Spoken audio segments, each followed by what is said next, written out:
Ahora sí, muy buenas tardes a todas y a todos.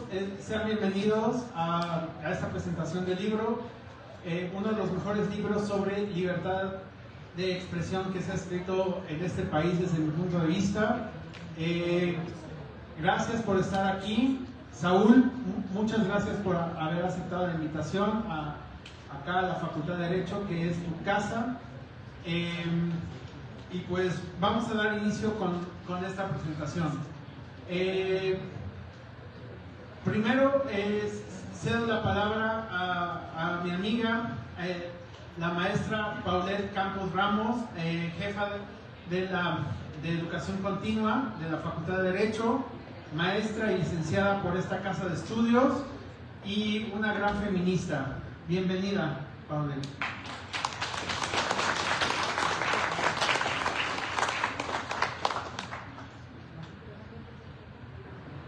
Muchísimas gracias. Agradezco también al doctor Saúl el tiempo y el espacio y darnos esta oportunidad de conocer su libro y acercarnos, híjoles, a temas de verdad de vanguardia, pero sobre todo que al final de cuentas voy a poner en contexto algunas de las críticas, análisis o pautas que nos hace replantearnos el doctor en este libro. Y bueno, el futuro a la libertad de expresión. Yo trataré de ser muy puntual, pero sobre todo también me gustaría hacer unos cuestionamientos al doctor, teniendo la fortuna de tenerlo aquí presente y desde luego pues cómo se vienen estos retos en un tema, si bien ya dijo el maestro Roberto, en un poquito de mi área, que es la parte pues de violencia de género, ¿no? Que también se toca ese punto. Entonces, pues bueno, si bien es una obra escrita con el aquí presente doctor, hace una reflexión sobre la transformación que ahora pues va a estar sufriendo o ha sufrido ya el derecho con todos estos cambios o evolución en las tecnologías. El libro lo divide en dos rubros. Uno es el ocaso y el otro es la chispa, así los denomina. El ocaso pues representa esta parte de deterioro, por así decirlo, de la libertad de expresión y sobre todo una pérdida, si me lo permite, y desde luego nos corregirá el autor, si capté como las ideas que hace aquí o que plantea, pues una pérdida al control público. Y ahora pues adentrarnos a este tipo de cosas que son las plataformas, Facebook, TikTok, si bien es una herramienta que ahora utilicemos prácticamente todos los días, a todas horas, y cómo se va a equiparar o qué tiene que ver con el derecho. Hace una exposición de problemas, la censura, la opacidad, la desigualdad, son temas que toca en estas, digamos, en este apartado que les decía, que es el primero. Y sobre todo también en el otro apartado hace una representación de la posibilidad de hacer una renovación pues en esta ahora libertad con las nuevas condiciones que son las digamos plataformas digitales que ya tenemos. También hace propuestas para reequilibrar ese poder desde el derecho y la política y pues un llamado a la acción, ¿no? ¿Qué tenemos que hacer ahora desde la parte jurídicamente hablando y todo su contexto sociológico jurídico que impacta pues estos temas? Yo tocaré un punto que a mí me interesó muchísimo y que son los puertos seguros y responsabilidad de intermediarios. Aquí el autor pues discute en esta parte como o ve estas plataformas como falta de responsabilidad o que están exentos de responsabilidad, por así decirlo, con la información que manejan. Entonces creo que es este punto de partida donde al final de cuentas cedemos prácticamente el uso de nuestros datos personales, nuestra vida privada, pues ahora cómo se equipara en este contexto de responsabilidades con las plataformas, porque si bien pues prácticamente saben a veces más de nuestra vida que nuestros propios padres o nuestras propias personas más cercanas, ¿no? Entonces, esta parte de la intimidad de la información que ya tienen las plataformas y que no hay una regulación para efectos de equiparar responsabilidades de ese contenido, pues creo que ahí es donde entraríamos a un mundo pues desconocido, pero sobre todo preocupante, y también que nos tendríamos que ocupar en el ámbito jurídico. El otro punto que quisiera tocar, que también nos atañe en esta parte jurídica, pues es la concentración del poder privado. Y digo por qué, porque sobre todo aquí es un tema de economía. ¿Qué pasa con esta concentración de los poderes? Pues vamos, sabemos que recae en muy pocas personas, ¿no? Entonces, tener como esta información a nivel mundial, quién las maneja, cómo se manejan, cómo se regulan, cómo lo hace el sistema mexicano, o si México tiene, por así decirlo, un apartado para atender todas estas problemáticas. Creo que de entrada ahí nos da una muy buena introducción para determinar en dónde estamos parados y qué sigue. ¿Y qué sigue? Yo me podría cuestionar aquí la parte de habla sobre la violencia digital, que si bien es una extensión de la violencia estructural física que ya tenemos, ¿no? Sabemos que lamentablemente pues vivimos en un contexto sociológico pues bastante violento, y que eso al final de cuentas se ve reflejado en la parte de la digitalización. ¿Qué pasa aquí? Si bien tenemos avances, hay una ley Olimpia, ¿no? Al final de cuentas, donde no se puede reproducir el contenido íntimo de las personas. ¿Y qué pasa con la responsabilidad de las plataformas? Se sanciona de alguna manera a quien comparte esta información, pero las plataformas, ¿qué están haciendo? ¿Cómo se regula este tipo de cuestiones? ¿Y qué han hecho? Vamos, reitero, Facebook, todas las redes sociales, pues cuestiones donde al final de cuentas sabemos que esto se dan contextos de odio, al final de cuentas el libro versa en eso, la libertad de expresión, sí, pero ¿hasta qué punto podemos nosotros de alguna manera discriminar, hacer una violación a derechos humanos a través de nuestra opinión, hacer una ofensa o dañar a la integridad de otra persona o lacerar la dignidad humana? Entonces creo que en este contexto, desde mi punto de vista, el tema de una violencia digital simplemente enmascara de algún modo esta parte, pues sí, lo voy a decir tal cual, al final de cuentas aumenta la violencia ahora en estos espacios, ¿no? Lejos de disminuir o de entender o de adentrarnos en un contexto, pues de alguna manera regular, pues al contrario, estamos expandiendo esa violencia que vivimos día a día en lo físico, ahora en las plataformas digitales. Y pues esto presenta un desafío en nuestro tema mexicano, y que es cómo se va a regular todo esto, sobre todo porque al final de cuentas, imagínense, si estamos hablando de una violencia estructural que no se ha atendido, ahora cómo vamos a atender esta cuestión en la era digital, ¿no? Yo desde luego que me encantaría escuchar al autor sobre los desafíos que tenemos, pero también pues que nos dé un poco de luz, ¿no? Cómo desde nuestra cancha jurídica pues ahora tenemos que equiparar, o en qué tenemos que trabajar para poder hacer frente a estas problemáticas que desde luego van en aumento. Entonces,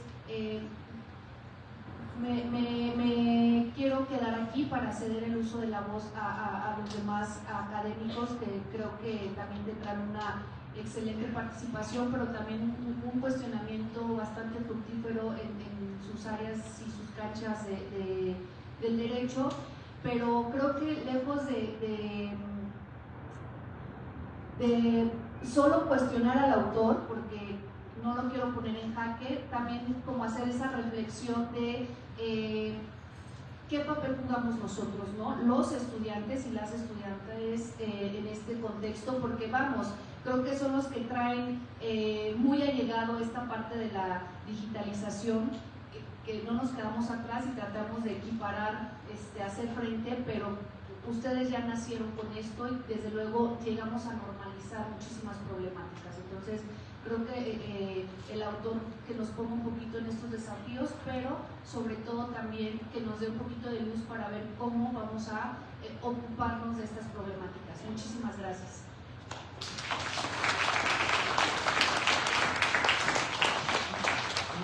Muchas gracias, Paulette. Cedo la palabra a la doctora Perla Gómez Gallardo. Ella tiene un CV impresionante, es maestra de esta casa, es profesora de esta casa de estudios y de la Universidad Autónoma Metropolitana. Se dedica a los temas de libertad de expresión, derecho a la información.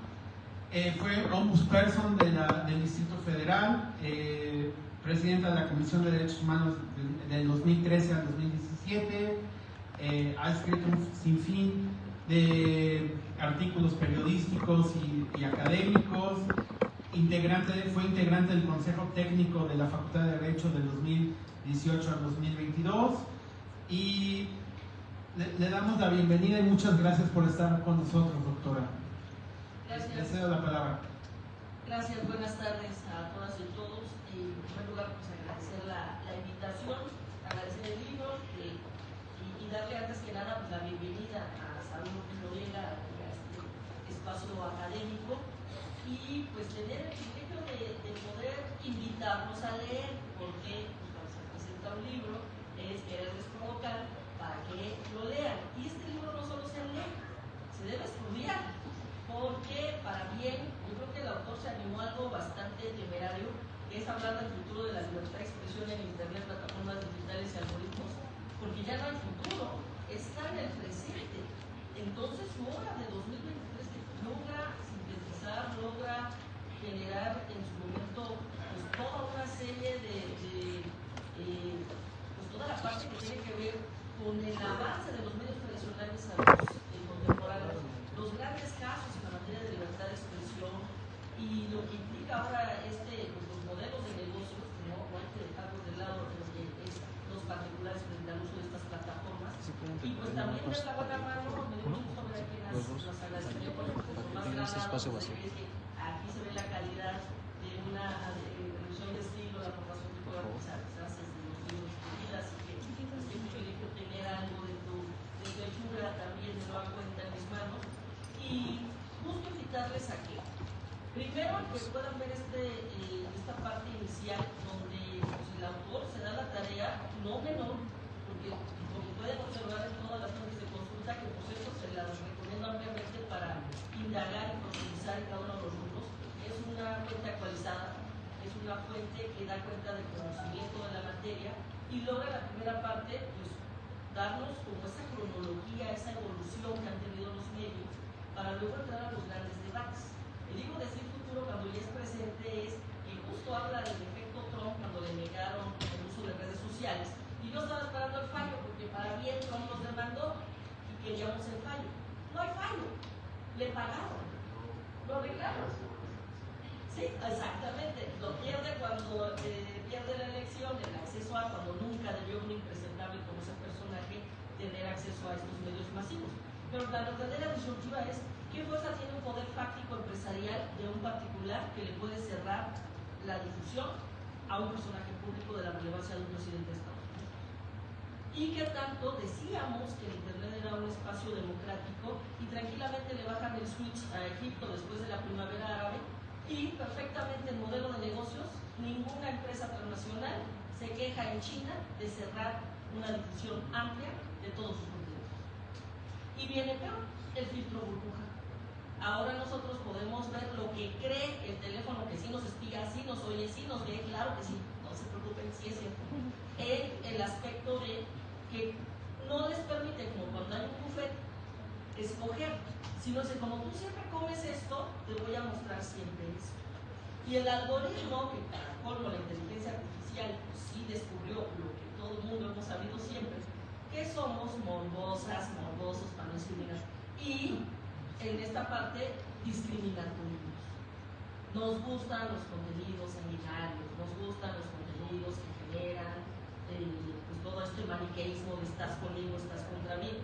Pero lo peor, en un filtro burbuja nos pueden manipular en la opinión pública.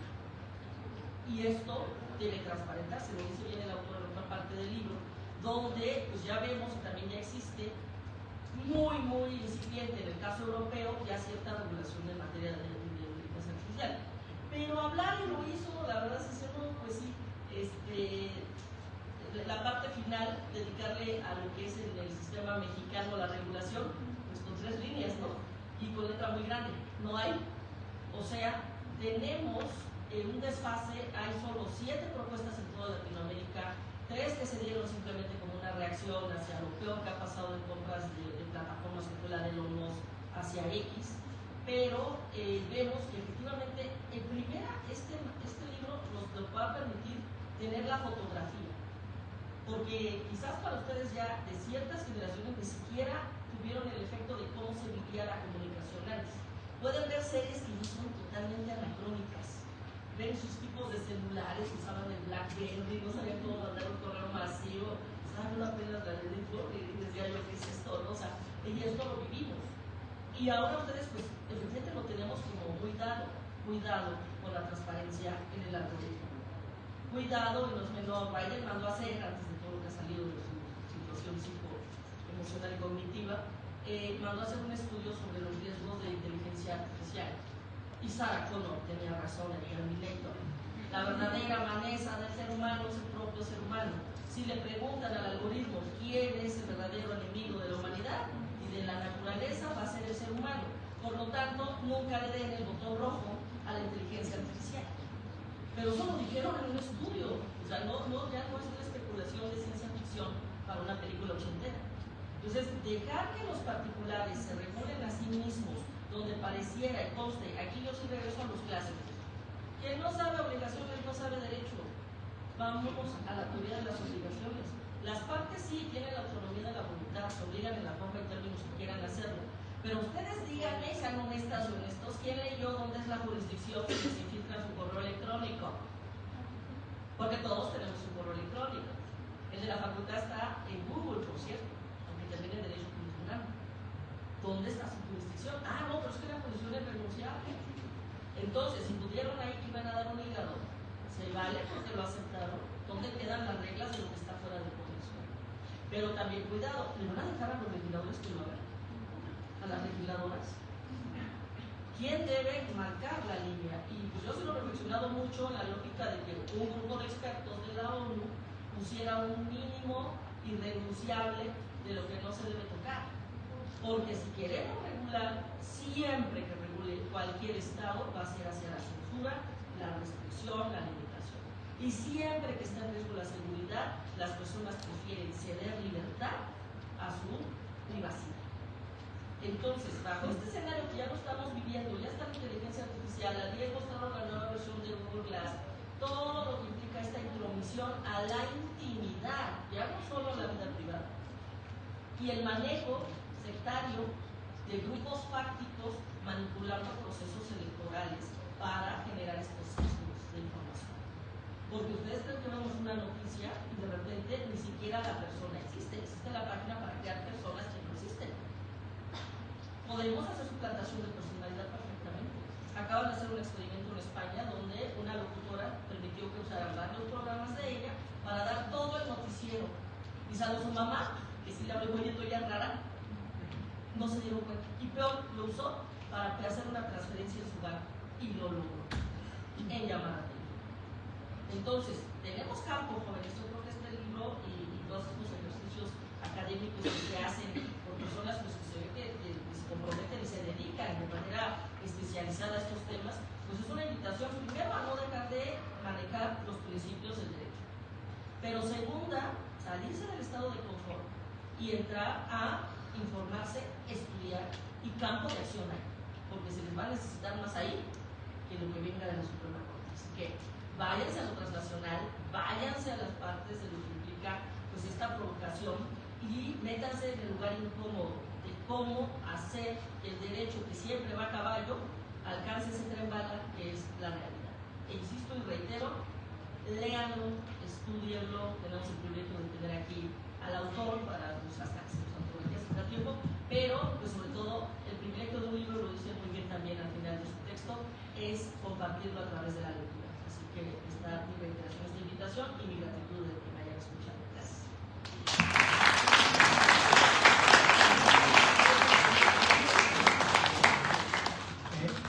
Quiero pedir un fuerte aplauso y agradecer a la maestra Sara Miss Palma, que nos está acompañando, la secretaria general de la Facultad de Derecho.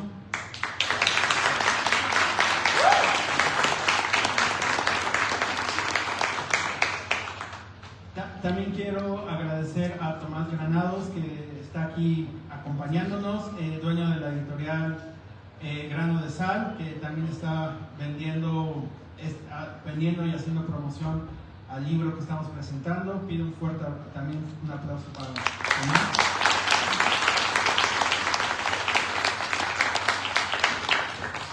Y cedo a la palabra al candidato a doctor Miguel Garita.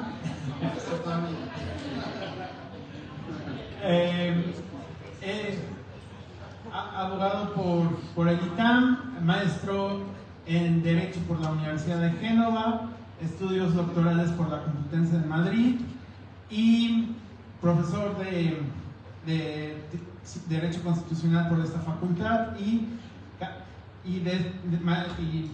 maestro también del TEC de Monterrey. Mike, bienvenido, gracias. Muchas gracias. Bueno, primero que nada, un honor que esté aquí con nosotros el secretario general, maestra Sara Miss Palma. Saludo muy brevemente a los integrantes de la mesa. Roberto, muchas gracias también desde luego por la invitación. Roberto Cabrera, el coordinador de vinculación institucional.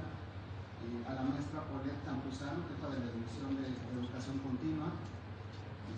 Desde luego al doctor Saúl López Noriega, de quien ya queremos escucharlo. Bienvenido, doctor. Y también a la doctora Pedra Gómez. Un honor estar aquí con ustedes. Trataré de ser muy breve.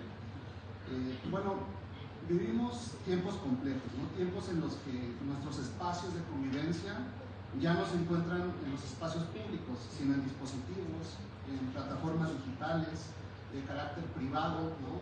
Opacos, gobernados por algoritmos, como ya lo comentaban, dominados por flujos de datos que no controlamos. Y nuestros celulares, por ejemplo, nos recuerdan, ¿no? Semanalmente cuánto tiempo pasamos con ellos, 3, 4, 5, 6, 7 horas, y se presentan ahora como una vida digital alternativa. Y frente a esta transformación radical, emerge esta pregunta inquietante que atraviesa nuestra vida cotidiana. ¿Cómo protegemos hoy la libertad de expresión, ¿no? en este presente, ¿no? del mundo digital? Y aquí surge este interrogante, ¿no? ¿Es posible garantizarla en un entorno digital que ya no corresponde a las lógicas necesariamente del Estado de Derecho, sino muchas veces y frente a la falta de regulación a los términos y condiciones de empresas tecnológicas digitales? Es en este escenario que me parece que la obra del doctor Saúl López Noriega se vuelve imprescindible, ¿no? Y no solo es un estudio jurídico, es también una llamada de atención crítica, urgente y desde luego contemporánea. Desde las primeras páginas el doctor Saúl nos conduce a una reflexión poderosa. ¿Acaso estamos viviendo, como lo comentaba también por ¿no? el ocaso de la concepción clásica de la libertad de expresión? No se trata de protegernos contra la censura estatal solamente, ¿no? Actualmente el nuevo peligro viene de otra parte. ¿De dónde?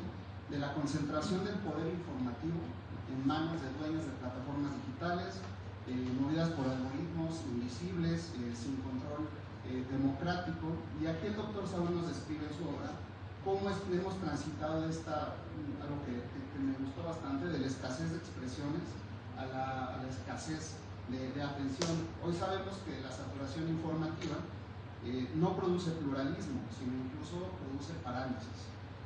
Y falta asimilación incluso de la información, como advierte por ejemplo Byung-Chul Han en su obra de Infocracia, El exceso de información no nos libera, sino que incluso debilita nuestro juicio crítico.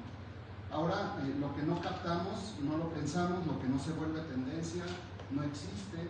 Somos lo que proyectamos, por ejemplo, en nuestros perfiles, en nuestras redes sociales, el reconocimiento social, incluso, por ejemplo, hasta la propia generación de ingreso, la monetización, se mide en likes, en suscripciones, y esto tiene consecuencias graves. Los algoritmos seleccionan qué vemos, a quién leemos, cómo interpretamos el mundo, y esta situación genera burbujas cognitivas, sesgos informáticos, violencia simbólica, ¿no? Todo sin que medie transparencia, responsabilidad legal.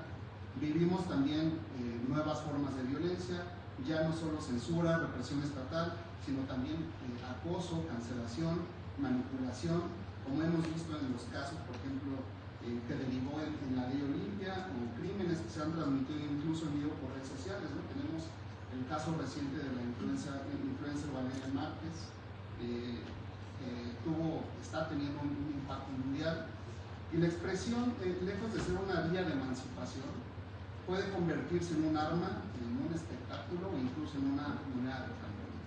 Es en este contexto que el doctor López Noriega nos plantea con claridad este dilema contemporáneo, ¿no?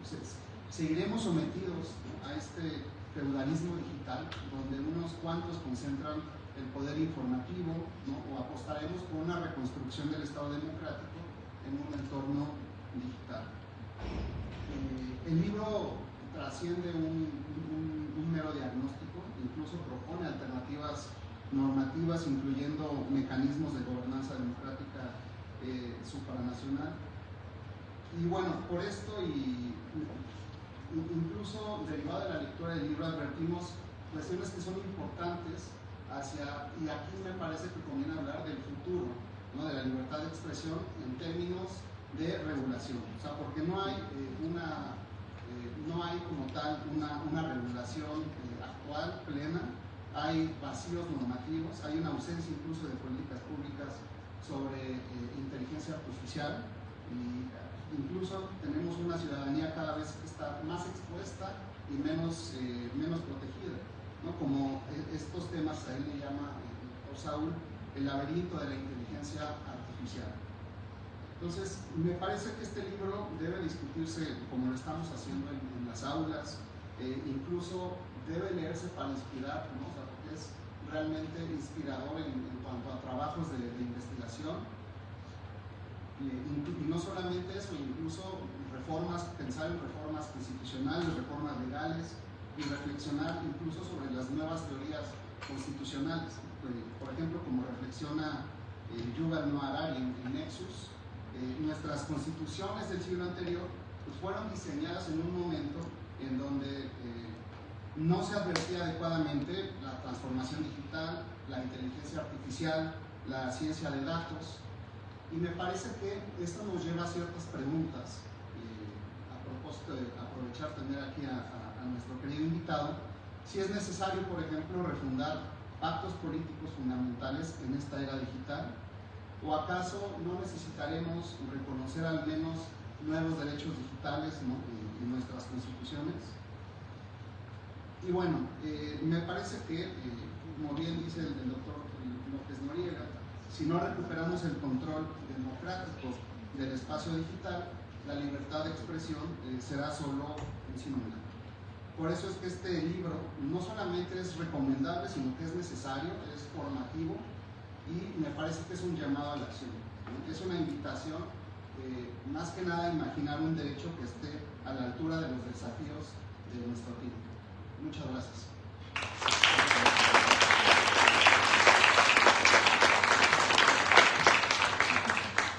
Cedo la palabra a nuestro invitado, al doctor Saúl López Noriega, abogado por el ITAM, doctor en Filosofía Política por la Universidad Autónoma de Madrid, es profesor de la Escuela de Gobierno del Tecnológico de Monterrey y miembro de la mesa de redacción de Nexos. Y Saúl, bienvenida a tu casa, la Facultad de Derecho, y espero que esta sea la primera de muchas visitas que nos haces. Gracias.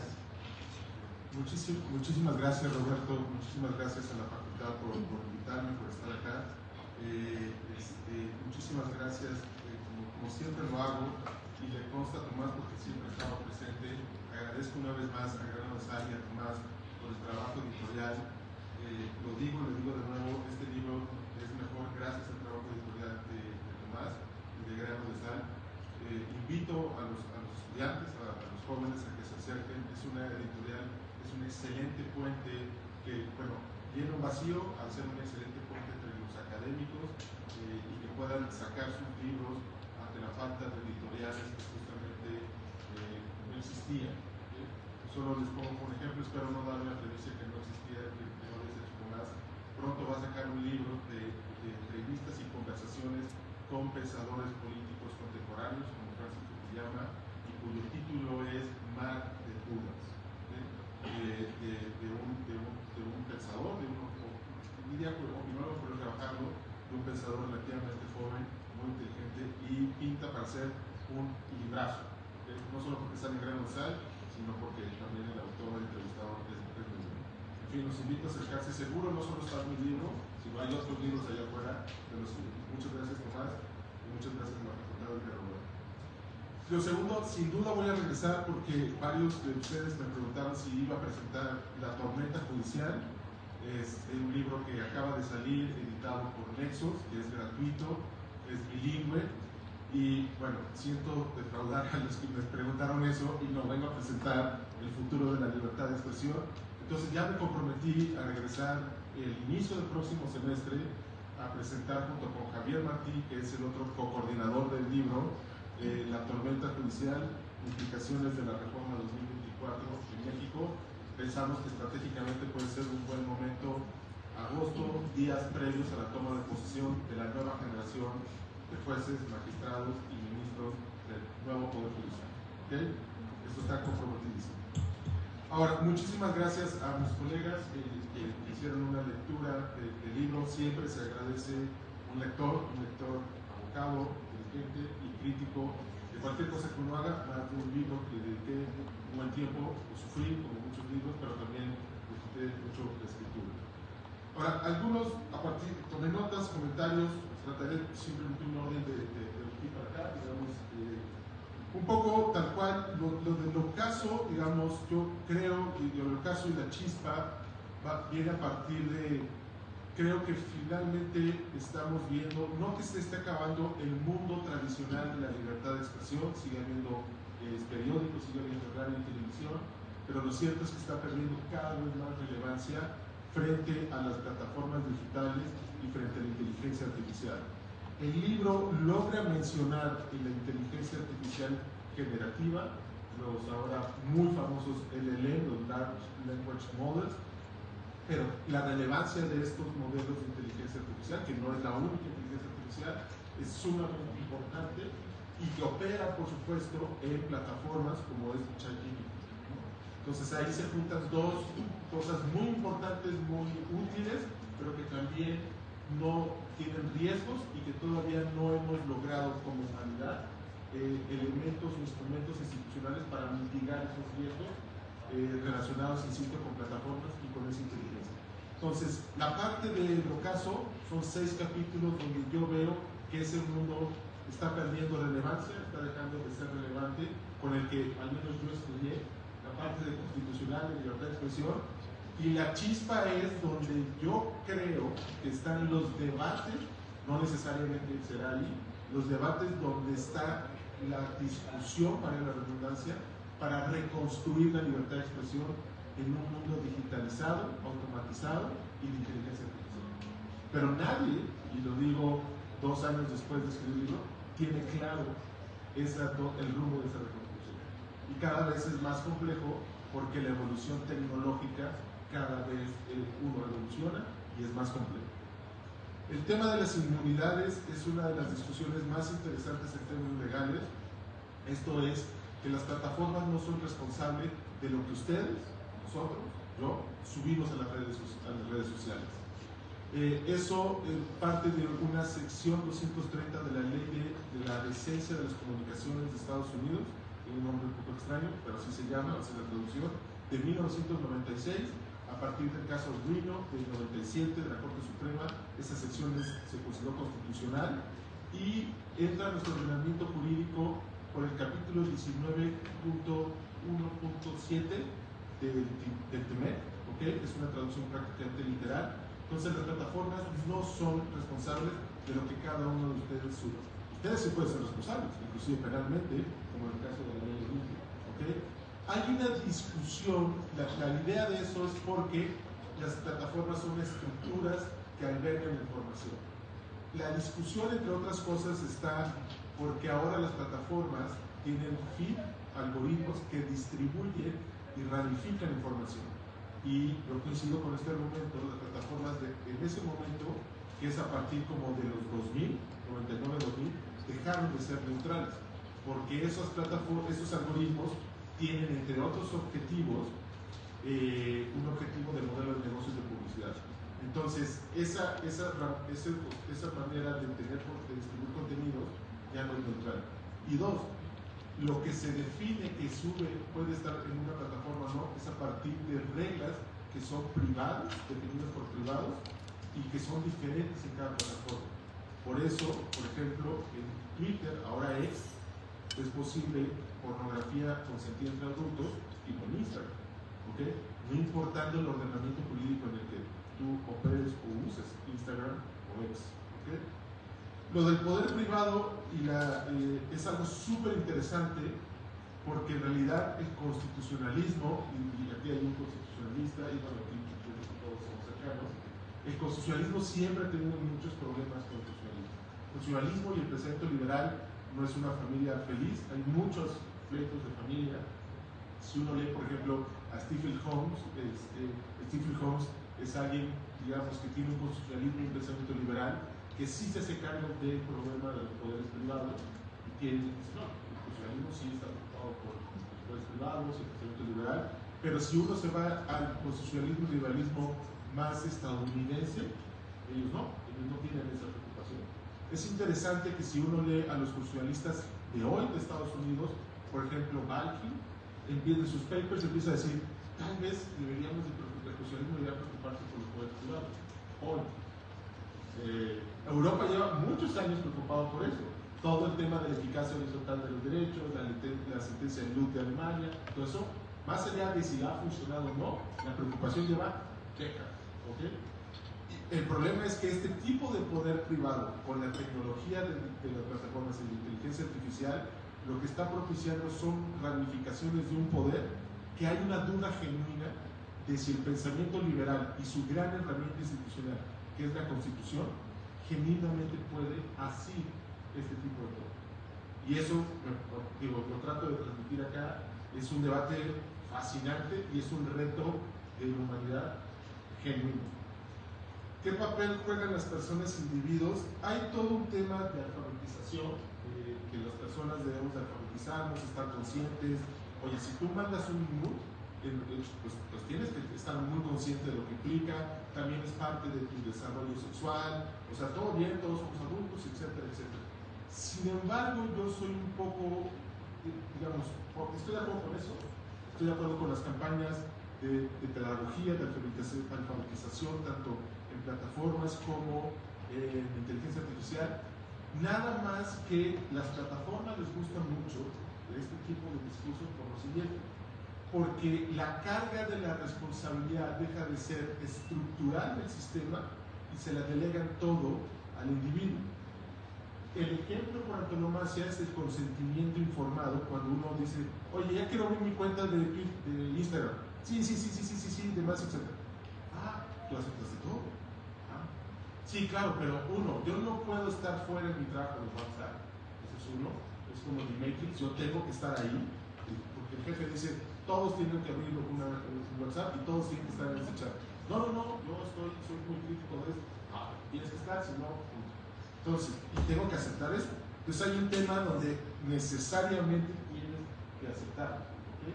Y toda la responsabilidad está en un individuo cuando hay una estructura. Entonces uno dice, si hay una estructura de poder, no deberíamos de corregir la estructura de poder en vez de delegarle toda la responsabilidad a un individuo. En ese aspecto, ahí sí no se pone. En el tema pedagógico y de alfabetización, sí estoy 100% de acuerdo. Digo, podemos discutir, puedo tocar, seguimos siendo amigos y demás, etcétera. Pero digamos, ya hay una parte en el libro de una autora, Elettra Vietti, que es una francesa que hizo su doctorado en Harvard y demás, y tiene un paper que me parece fantástico, porque viene desde la teoría política, luego baja al constitucional, sobre el consentimiento informado. Y cómo eso es un argumento desde digamos, inclusive discursivo de las plataformas y constitucionalmente en el pensamiento. Es una mala manera de entender, o tramposa de entender, la autonomía del individuo. ¿Okay? ¿Por qué todavía, por qué todavía menciono futuro si ya estamos si esto ya está y mira varios whatsappeando entre el Matrix, etcétera? Porque todo es la idea del futuro de la libertad de expresión, porque no se ha construido una nueva institución. La libertad de expresión es una idea política, pero también es una institución constitucional. Esa idea política e institución constitucional en el mundo digital y de la libertad de expresión no está construida. ¿Okay? Hay una discusión muy fecunda, muy interesante. Digamos, si uno ve cómo la discusión de la costa oeste de Estados Unidos es mucho menos regulatoria. Si uno se va a la costa este, solo por poner un país, no necesariamente especialmente lo mejor que ese país, Estados Unidos, menos en este momento, es otra postura. ¿Okay? Si uno se va al constitucionalismo digital italiano, hay otra postura. En fin, hay una muy buena discusión, pero no hay ni siquiera los mínimos un fundamental de la idea como idea política, de teoría política, ni como idea institucional, constitucional, digital y demás. El futuro, en ese sentido, es abierto, para bien y para mal. ¿Okay? Y lo último, porque tengo un problema, tengo que ir recorriendo el aeropuerto y está cerrado de forma, está confirmado. Y lo último es que hay una cosa que a mí me parece preocupante pero fascinante, porque todo esto va resultando en un aspecto que cada vez se discute más en la inteligencia, en las discusiones de regulación de inteligencia artificial, si genuinamente el derecho como técnica social que nos ha servido más o menos para regularnos como sociedad, ustedes calculan unos 3.000 años, 4.000 años. Si la pregunta es, ante las conductas humanas relacionadas con la inteligencia artificial, hacer una tecnología que es expansiva en todas las esferas sociales, si el derecho, por las características de esta tecnología, es capaz de realmente regular las conductas relacionadas con esta tecnología. Por la complejidad que cada vez se ve más. O sea, yo uso una institución que por la relación con la democracia, me gusta, tengo un poco de teórico democrático y demás, etcétera, por eso escogí esta institución y demás, pero esto impacta a todas las instituciones democráticas, a muchísimas otras instituciones jurídicas y demás. Y si uno ve, por ejemplo, lo complicado que es traducir exigencias democráticas al mundo de la ciencia de datos, es muy complicado. Y cierro con un ejemplo. La exigencia de explicabilidad y transparencia, que es muy común, bueno, a los modelos tienen que ser transparentes y explicables. Es algo de cajón y demás. Explicar una red neuronal o hacer explicar una red neuronal es muy complicado, por dos razones. Lleva mucho tiempo explicarlo. Algunas redes neuronales de una decisión a veces es no posible explicarlo. Y tres, puede ser que la persona que pide la explicación genuinamente, sin ningún video, no lo va a entender, porque no tiene la formación de científico de datos. ¿Okay? Pero esa es una petición o exigencia de una traducción literal. Yo quiero que me expliques lo que pasó de este input a este output. ¿Okay?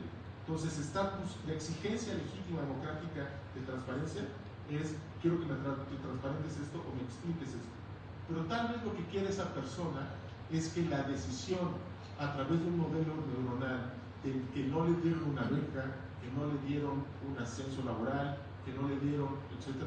Una de las cosas con las que más se usa la inteligencia artificial es entrevistas de trabajo, lectura de CVs y entrevistas de trabajo, a lo cual todos ustedes se van a enfrentar una vez que acaban la carrera de Derecho.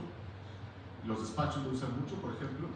Entonces, más bien lo que esa persona quiere es, si esa decisión negativa a sus intereses fue fruto de una categoría sospechosa relacionada con el color de piel, con el género, con una discapacidad y demás. Entonces ya no es una traducción literal, es una traducción ad hoc a una preocupación relacionada con un sesgo o un bias determinado. Entonces ya no es una traducción literal, es una traducción considerando un mundo de la ciencia de datos muy puntual, muy propio de los modelos de inteligencia artificial, que son los sesgos. Pero todo eso tiene que tener un esfuerzo de traducción considerando las características de cómo operan los modelos de inteligencia artificial. Si la idea es hacer traducciones literales, el derecho simplemente no va a funcionar. ¿Okay? En fin, es un tema, como verán, que a mí me encanta y que yo creo que tiene muchísimo futuro. Y bueno, los invito a echar un ojo y ojalá la próxima vez tenga tiempo de contestar preguntas y la próxima vez es agosto. ¿Okay? Entonces, muchísimas gracias a la facultad y a todos los profesores.